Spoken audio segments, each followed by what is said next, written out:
Welcome to Thinking Deeper by 6-7. Today, we are colliding the world's most intense debates on God, atheism, morality, and the very foundation of human decency. From the bloody battlefields of the Old Testament to the modern philosophical clash of whether rationality can survive without religious myth, we are unpacking the ultimate question. Does religion poison the well of humanity? Or did it build the well in the first place? Yeah, we have a massive intellectual journey mapped out for you today. We're looking at hours of really high-stakes dialogue from the Pangburn stage, pulling apart arguments that touch the absolute core of how we view the world. How we organize society and... Right, and how we treat each other. Exactly. And our mission today is to be your guides through this massive stack of debates from that Pangburn stage. We're going straight into the belly of these complex, emotionally charged arguments to distill the absolute best insights for you. And really quickly, if you like my channel, please subscribe and hit the like button. Yeah, it really helps out. But before we jump in, let's set a ground rule for this deep dive. Good idea. The material we are diving into contains incredibly heavy, highly debated topics. We're talking about arguments that cover both left-wing and right-wing political and religious viewpoints. So we need to be clear that we are completely impartial here. Completely. We are not taking sides. We're not endorsing any of these theological or secular claims. We are simply reporting on the fascinating ideas and examining the moral machinery contained in the original source material. We're just looking under the hood to see how the engine works. Okay, let's unpack this, starting with what has to be the most visceral, unapologetic conflict in these debates. Blood on the pages. The blood on the pages of ancient texts, exactly. We're looking at the clash between Alex O'Connor and his opponent over whether God commands immorality, specifically focusing on the Amalekites and the Canaanites. It really is the ultimate focal point of the modern atheist critique, isn't it? Mm-hmm. The argument centers heavily on biblical texts, like the book of Joshua, which depict God explicitly commanding the Israelite armies to utterly destroy neighboring groups. And it's not framed as some tragic necessity of war. No, it's framed as a direct divine mandate. Right. And that mandate didn't just apply to soldiers on a battlefield. O'Connor highlights the terrifying specificity of these commands, the mandated slaughter of innocent women, children, infants, and even the livestock. Yeah, there's that famous narrative where King Saul is supposedly punished by God for not killing all the animals. Right. For keeping the spoils. Yeah, he gets dethroned for showing mercy, essentially. For an atheist, this isn't a metaphor. It is a commanded genocide, and it generates an incredible amount of outrage when modern defenders of the faith try to rationalize it. Well, the defense that is typically mounted, the apologetic counterargument we see presented here, insists that you have to view this through a very specific historical and theological lens. Right. The argument is that divine revelation wasn't dropping into a sanitized modern democracy. Right. It was entering a primitive, heavily barbaric, ancient world. So according to this view, God was interacting with a brutal culture not to instantly fix it, but to gradually displace horrific regional practices. Like rampant child sacrifice. Exactly, replacing that with monotheism. That's a tough pill to swallow, though. I mean, the apologist is essentially arguing that God had to get his hands dirty, immersing himself in a broken world to fix it over millennia. Yeah. But the atheist pushback to that is relentless. They argue that a truly perfect moral being wouldn't need to accommodate ancient savagery by saying, go ahead and slaughter the infants too. What's fascinating here is a deep historical irony that gets pointed out during these clashes. The apologist argues that the modern atheist's revulsion to this ancient violence is arguably a product of a 1,000-year Christian moral tradition. Oh, right. The idea that the water they're swimming in is Christian. Exactly. The idea is that it was Christianity that taught the Western world to care for the weak, to value the individual, and to view the slaughter of innocents as an unforgivable atrocity. Which O'Connor sharply counters by pointing out that this moral tradition came a bit too late for the Amalekites. Yeah, that's a brutal paradox. And this exact tension completely boils over again when the debate transitions to biblical slavery. When you look at Exodus 21 and Leviticus 25, the rules laid out are startling. You could buy slaves from neighboring nations, pass them down to your children as inheritable property. And there was a massive distinction in how people were treated. Right. Hebrew slaves had to be released after 6 years, but foreign slaves could be kept for life. Which brings us to a massive timeline problem for the apologist, highlighted brilliantly in the debate between Stephen Woodford and Glenn Scrivener. Woodford brings in the Code of Hammurabi. Oh, this part was wild. Yeah, it's a secular legal code from Babylon, written around 1750 BCE. That is, centuries before these biblical texts were supposedly codified. And in Hammurabi's code, slavery for debt was capped at 3 years. Wait, so a secular king in Babylon figured out a 3-year cap on slavery over a millennium before the Bible mandated a 6-year cap for insiders and lifelong chattel slavery for That's outsiders. the argument, yeah. That completely fractures the claim that the Bible was the sole driver of moral progression. How is that a theological improvement? It forces a profound historical disagreement.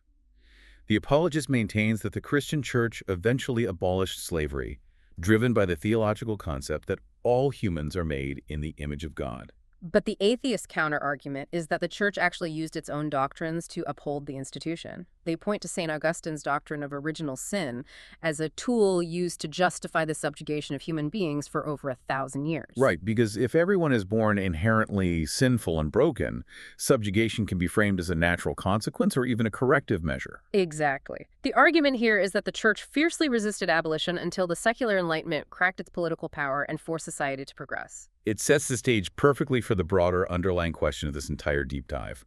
What is the actual net impact of religion on human society? Are we better off with it or without it? To answer that, Stephen Woodford offers this brilliant, incredibly vivid visual for you to picture. Imagine a well in the very center of an ancient village. This well contains all human decency, love, compassion, cooperation, and hope. It is pure water, and it belongs to our species by default. It's just naturally ours. Right. Then a religious community comes along and tips its dogma into the water. They add things like the concept of original sin, the subjugation of women, or the fear of hell. Centuries pass, the dogma dissolves into the water, and the religious leaders point to the well and claim, "We built this. Without us, you would have no water. You would die." It is a devastating metaphor.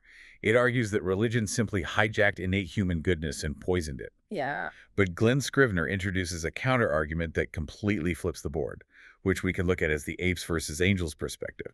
He argues that this pristine village well of innate human decency is a complete historical illusion. Right. He points out that if you strip away the Judeo-Christian framework, humanity is, biologically speaking, just a collection of clever, mischievous, and highly adaptable apes. And nature, which is red in tooth and claw, does not naturally teach equality or compassion for the weak or universal human rights. No, nature teaches survival of the fittest. Exactly.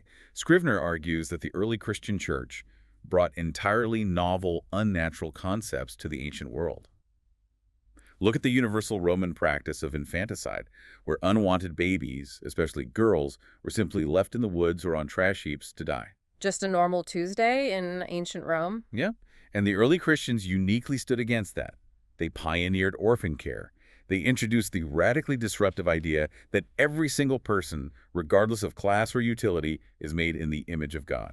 And the claim is that this specific theological concept eventually laid the groundwork for universal human rights, the abolition of slavery, and even the scientific revolution. The scientific revolution. Yeah, because it posited a rational creator who made a rational universe, which meant the universe could actually be studied and understood. Oh, right. But that creates a paradox, doesn't it? If religion is claiming credit for the good water in the well, we have to ask where that concept of good came from in the first place. This traps us right into the Euthyphro dilemma. Oh, the classic philosophy 101 trap. Is something good simply because God commands it, or does God command it because it's an independent good? Exactly. If things are good just because God commands them, then morality is completely arbitrary. God could command the murder of children, and it would technically be defined as good. Which maps right back onto the Canaanite issue. Right. But if God commands things because they are already independently good, then goodness exists outside of God. It's a separate standard, meaning you don't actually need God to be a moral person. The Christian workaround presented here is the claim that God is love. The argument is that God's very nature is goodness, so his commands are just an extension of his loving nature, not arbitrary whims and not an outside standard. But the atheist pushback to that is immediate. If God's fundamental nature is love, how do you explain the Old Testament commands we just talked about? How does commanding the death of Canaanite children fit into a nature of pure love? And the defense offered for that is militaristic hyperbole. The idea that this was ancient trash talk. Trash talk? Yeah. It's like a modern sports team saying, "We wiped the floor with them." They didn't actually use the opposing team as mops. The apologist argues these ancient texts were using the exaggerated idiom of the ancient Near East, not describing literal child slaughter. You can imagine how an atheist reacts to that. It feels like a massive dodge. To look at a text that explicitly says, kill man and woman, infant and nursing child, and write it off as cultural trash talk feels intellectually dishonest to the critic. Which is exactly why this whole debate pivots to a highly pragmatic way of evaluating these religious figures. Instead of endlessly arguing about ancient history, translation, or divine truth, they run these figures through something called the Pangburn Virtue Scorecard. And we must issue a brief impartiality reminder to you, the listener, right here. This is purely an analytical exercise of moral frameworks based on the arguments provided in our sources. Yeah, we're doing the math. Right. It is not an endorsement or a condemnation of theological truth or any specific religion. We're just looking at the math of these ethical systems as they were debated. So we're judging figures like Jesus and Muhammad strictly on their moral and epistemic frameworks based on 6 virtues: fallibilism, well-being, communication, lightheartedness, patience, and inspiration. Let's look at the scores. Jesus comes in with a 7.1 out of 10. The highlights for Jesus are fascinating. He scores incredibly high, a 9 out of 10 on patience and lived interaction. The ultimate example being his execution, where he says, "Father, forgive them, they know not what they do." Yeah, that's off the charts for patience. He also scores a 9 on inspiration, drawing heavily from the natural world to communicate complex ideas. You know, the birds of the air, the mustard seeds, the lilies of the field. But he loses major points on fallibilism. He bombs that metric completely. Right, fallibilism being the willingness to admit you might be wrong. Jesus is completely epistemically closed. He says, "I am the way, the truth, and the life." Which makes sense if you actually are the Son of God. But from a purely analytical, human scorecard perspective, it means truth is a dictatorship, not a discovery. He allows questioning from his followers, but he doesn't allow for the possibility that his core claims are incorrect. Then we have Muhammad, who scores a 4.8 out of 10 on this specific metric system. Let's unpack the mechanics of that score. The framework shows a very strong concern for justice and community cohesion, but well-being is heavily conditional. It is entirely subordinate to divine command. Furthermore, in this structure, disagreement is often framed not as a simple difference of opinion or a philosophical debate, but as outright disobedience to God. Yeah. And lightheartedness or humor directed toward authority is treated as a severe moral failure. It's a much more rigid, legally enforced system. If we connect this to the bigger picture, the ultimate takeaway from this scorecard analysis is a brilliant observation about religious machinery. Jesus represents deferred cosmic coercion. Deferred coercion. Right. He exhibits infinite patience in the physical world, allowing people to reject him, but promises infinite, inescapable punishment in the afterlife. While Muhammad's framework features enacted worldly coercion, the enforcement of divine law and the punishment for rejecting it happens in the here and now, utilizing political and military structures. It is a striking look at how these two different engines of belief operate in human society. And exploring how these engines operate brings us to the ultimate question of whether we still need them. Are we capable of building a moral society without this religious machinery in the modern age? Here's where it gets really interesting. We move to the philosophical showdown between Sam Harris and Jordan Peterson. We have Harris, the neuroscientist and strict rationalist, going toe-to-toe with Peterson, the psychologist and purveyor of myth. Harris's view is incredibly straightforward. We absolutely do not need religion. We can build a universal objective ethic purely on facts and rationality. His baseline is elegantly simple. We should move conscious creatures away from the worst possible misery. He uses the hot stove analogy. If you put your hand on a hot stove, it burns. That's a biological fact. And that fact dictates an objective value, move your hand. Exactly. Harris argues we can scale that up to build an entire moral landscape. We don't need a burning bush to tell us the stove is hot. We just need neuroscience and a commitment to human well-being. But Peterson counters with a deep biological and psychological argument. He says the world simply has too many facts.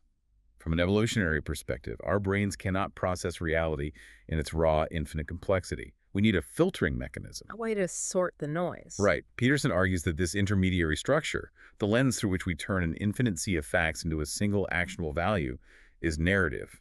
It is myths, stories, and archetypes. This leads to one of my absolute favorite concepts from their debate, Jesus smuggling. Harris accuses Peterson of taking the legitimate psychological utility of stories and insisting they have to be anchored in religious dogma. He says Peterson uses secular evolutionary arguments to lead you down a highly rational path.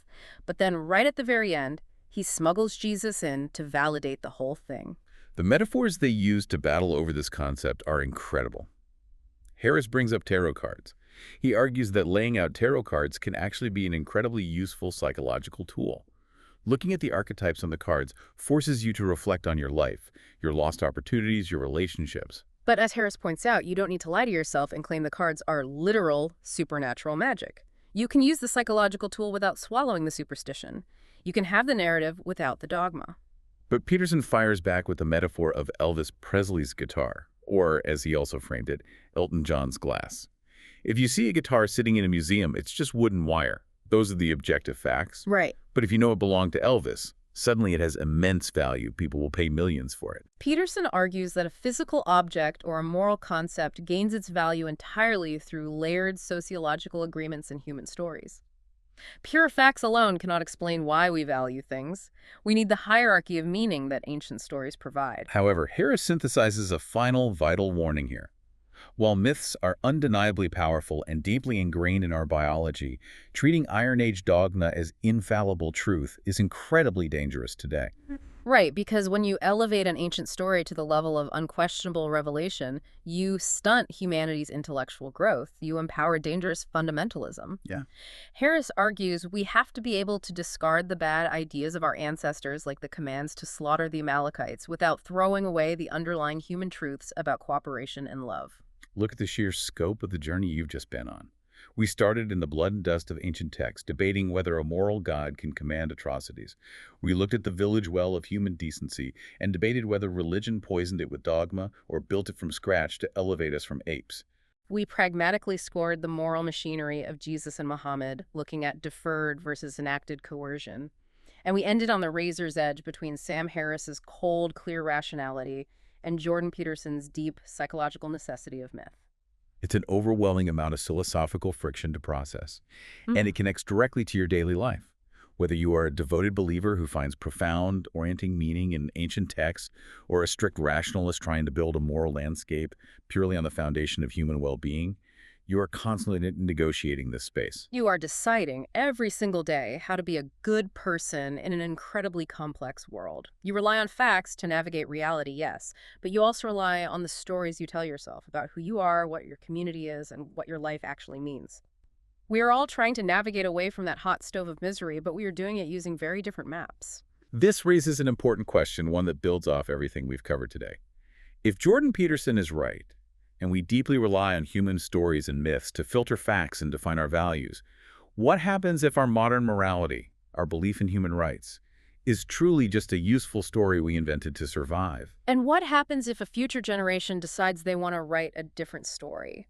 Or worse, what happens when we start outsourcing our sense-making to artificial intelligence? A completely rational machine. Exactly. If an AI, a system with zero capacity for myth, no biological survival instinct, and no inherited human narratives starts defining our optimal well-being purely based on data, do we lose the very narrative structure that makes us human? If we replace the village well with the server farm, what kind of water are we going to be drinking? A chilling and fascinating thought to leave you with. Thank you for joining us on this intellectual journey. Keep questioning, keep exploring, and we will see you next time.